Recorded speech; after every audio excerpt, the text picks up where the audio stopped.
কাতারে ইসরায়েলের হামলার পর দেয়ালে পিঠ থেকে যাওয়া আরবরা এবার নিজেদের নিরাপত্তা নিয়ে উদ্বিগ্ন। নেতানিয়াহুর হামলা থেকে কিভাবে বাঁচা যায় তার ছক কষছে।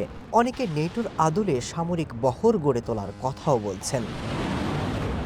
বিভিন্ন গণমাধ্যমের খবরে বলা হচ্ছে, নেটো জোটের মতো এই সামরিক বাহিনী গড়ে তুলতে রাজি হয়েছে মিশর, যারা এর নেতৃত্বে থাকবে।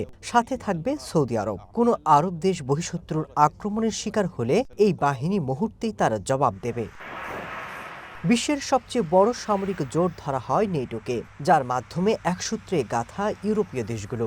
অদৃশ্য ঢালের মতোই ইউরোপের বেশিরভাগ দেশকে রক্ষা করে থাকে বিশেষ এই প্রতিরক্ষা চুক্তি। সম্প্রতি মিশরের পক্ষ থেকে প্রস্তাব এসেছে আরব দেশগুলোকে একত্রিত করে নেটোর আদলে সামরিক জোট গড়ে তোলার।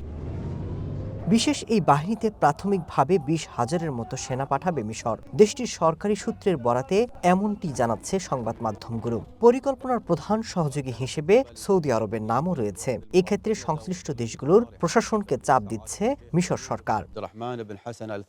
যৌথ বাহিনী গড়ে তোলার এই উদ্যোগ অবশ্য নতুন নয়। 1 দশক আগেও এমন পরিকল্পনা নিয়ে এগিয়েছিল মিশর। সেটি আলোর মুখ না দেখলেও কাতারে ইসরায়েলের হামলার পর এখন নতুন করে বিষয়টি সামনে এসেছে।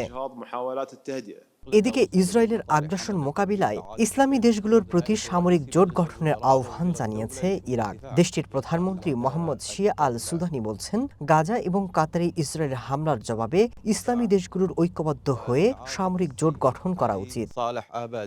Masud Rana, one international desk.